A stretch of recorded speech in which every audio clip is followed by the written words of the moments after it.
How's it going, guys? My name is Zach with the Movie Castle, and today we're going to be taking a look at The Nasty, issue number 1. This is from Nightfall Comics, which is an imprint of Volt.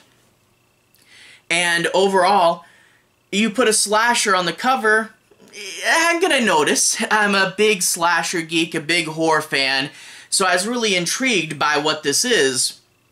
The Nasty, obviously, especially with the VHS tape there, a reference to England's infamous video nasties, when there was a big effort to censor primarily horror films because they were making everyone into moral degenerates. And to do a comic talking about these, I thought it would be interesting, so I picked it up. In this book, you get our main character, who is a horror geek, and the thing is, ever since he was a little kid watching horror movies, he's developed a relationship with an imaginary friend who is the slasher character from his favorite horror movie. So you get shots of him as a little kid wandering around with this great big slasher character as his imaginary friend. If you like this concept, there was, I believe it was a Spanish horror movie called A Real Friend, which is about a little girl who's friends with Leatherface as her imaginary friend. If you like this, go check out A Real Friend. But anyway, we jump to the future, and he's in university. He has his friends from his hometown, and they meet as this sort of club to watch illegal video nasties in the back room of a VHS rental store. However, the store is going out of business, and in an attempt to save it, they find the most legendary video nasty, the rarest one that is supposed to drive people insane, and they're going to use it to lure a film festival over here, and hopefully save the store. I won't go any farther than that, but overall, a pretty good concept. But I will say with this, and this is sort of the thing, is there's kind of 3 sections to the story. The slice of life stuff, which, not the biggest slice of life genre fan. I'm a horror fan, and this is a slice of life for a horror fan, so that makes it a little more interesting, but still, I'm not the biggest slice of life guy. There's also a little bit of humor in here, you know, some jokes among the friends, and, you know, slice of life with humor, that's pretty common. And then there's also the horror element, and that's the thing is, I really want to see this. I really like the design of the slasher killer Red. He's got a sort of light on what looks like his, almost like the Jason X mask, and overall, Red is like a combination of My Bloody Valentine and Friday the 13th. He looks really cool, but being an imaginary friend in the real world, we don't get as much horror stuff as I want. I'm a slasher fan, I want to see slasher stuff, and the thing is, this book does kind of promise that with where it goes towards the end. Like I said, I'm not going to talk about everything, I want to leave some stuff for the surprise, but there does promise to be more slasher stuff, which I'm really excited for and I really want to see more of. At the same time, though, issue 1, it is more on the slice of life side, so this is one of those books that I'm not, like, super impressed with right away, but I do think it has the potential, and I'm really hoping that as this goes on, we get to see more creepy stuff. You know, I'm really hoping that this book gets bigger and better. Will it, though? I don't know. So this is one of those cases where I'm like, it's a good enough start, fingers crossed, here's hoping this leans heavier into horror, and yeah, here's hoping, right?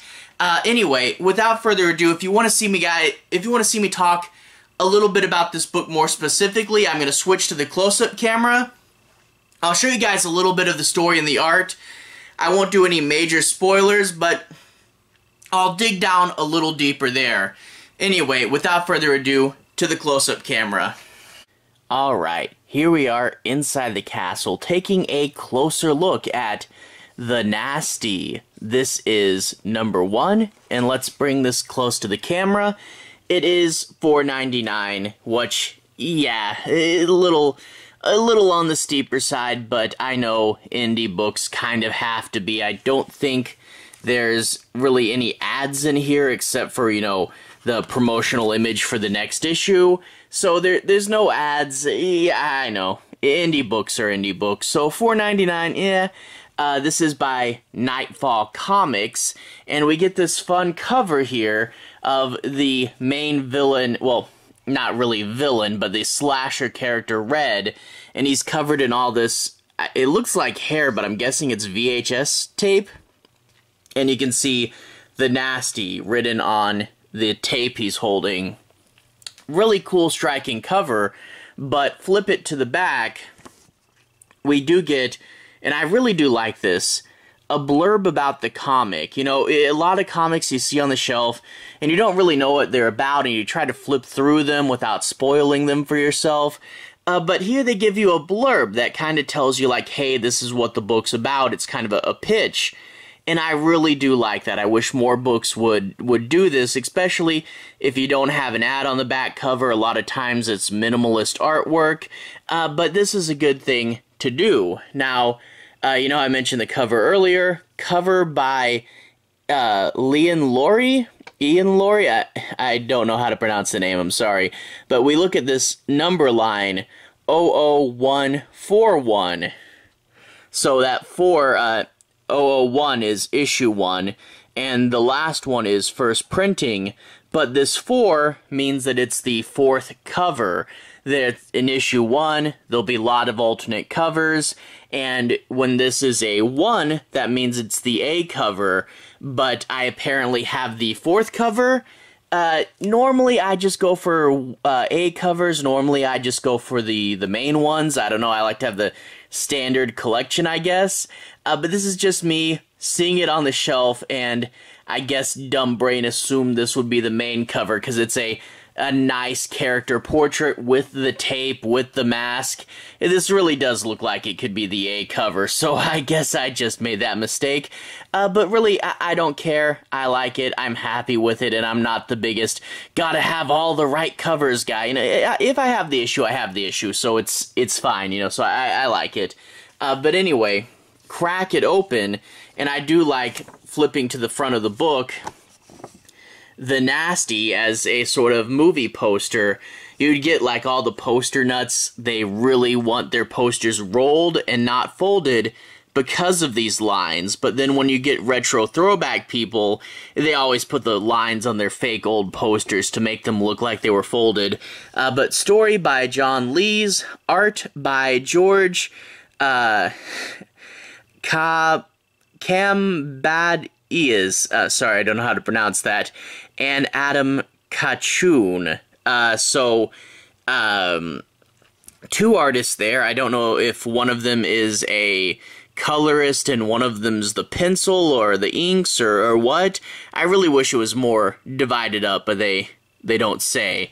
But anyway, after that we get into the story proper, and I'm not going to be doing any major spoilers. I do want to say my piece on a few plot points, and make sure you guys have a basic understanding as to what the story's about. So I'll show you guys a little of the story, a little of the art, but I'll be avoiding the end bits, I'll be avoiding a lot of that stuff. But anyway, we get, to begin with, a section from the fake movie. We get the killer bursting in and driving a spike through this guy's head, killing him, and then coming after the girl. And I think we can see, like, with this artwork, especially with the gore shot, the artwork is a little cartoony, and it works well for when the story is humorous and when the story is a slice-of-life story, because the story really is kind of 3 parts. It's parts humor, part slice-of-life, but also part horror, and I do think red is a really cool design there. But the gore and the scary element, you know, like the being really clean right here and not being super grungy and not having, you know, like the blood splatter just kind of pops out of him and we don't get like the tear and the Tom Savini effect, you know. The art isn't the best at the horror third of what it's trying to do, so there is that. Although that being said, again, I do think red looks cool. But anyway, we get that this is actually a movie. It is 1982, and the kid is watching it and thinks it's the best thing ever. The mom comes home and sends him outside, and when he's outside, he is going to meet a new imaginary friend. He looks in the bushes, and there's Red from the movie. He pulls him out, and the two start to hang out. I do love that image where you can see just how much bigger he is, and they really make this guy really big. And I think his little pockets are supposed to be full of more spikes there. Not 100% sure. I think he kills people with spikes. Anyway, we get to see him growing up with this imaginary best friend who is a serial killer, a sort of mixture of Jason Voorhees and the miner from My Bloody Valentine. Obviously, both classic movies, check them out, but a good mixture between the two, and we get to see them going through hard parts in life, like seeing the mom be an alcoholic and their two poking in there, and then various birthday parties. You know, you see Frankenstein when he's younger, a cool Nightmare on Elm Street cake when he gets older, and those are his friends who'll be more important later. But also, like, he's getting his first girlfriend, and he's like, dude, go away for a minute. But anyway, we then cut to 1994, and he's older and college, but he's still hanging out with Red, you know, and he's like, you know, still having his imaginary friend around when he's this old, and he's going to the video store, and he's reflecting that he's been going to the same one since he's a kid, and we get to see posters. Labor Day, that's Red's movie, and we can see a whole bunch of them, and it's kind of cut off, but if you read these posters, it's like Labor Day 5 is like the final chapter, and then 6 is like the return or the resurrection of Red or something like that. So I do like these gags here, and there's a bunch of fun posters in the video store, but we see the friend works there, and they're going to the back for the secret meeting of their club, and that's where they talk about the video nasties, a bunch of movies that were banned in England, and there's Scotland, which I guess is part of England, but really England, none of us understand what you've got going on over there. You're the United Kingdom? I don't know. Nobody knows in America. But anyway, they're watching these movies, and they talk about how the video store is kind of failing. Well, he's kind of wanting to hold on to his past, hold on to his friends, even though he's going out for college. And that's where we get the sort of plan to save the video store. His best friend pops up, drags him to the video store, and the video store's boss, who's like this cool older lady who's like, hey kids, we're gonna watch some scary movies in the back that we're not supposed to have. She has the one video nasty that no one else has, the rare and hardest to find one, and she's going to use that to attract a horror festival and hopefully boost sales and save the shop. So that's a pretty cool idea. I definitely like it. And there's more twists and turns, but I don't want to spoil how the rest of the comic ends. But there is sort of a almost King in Yellow style mystique around the tape.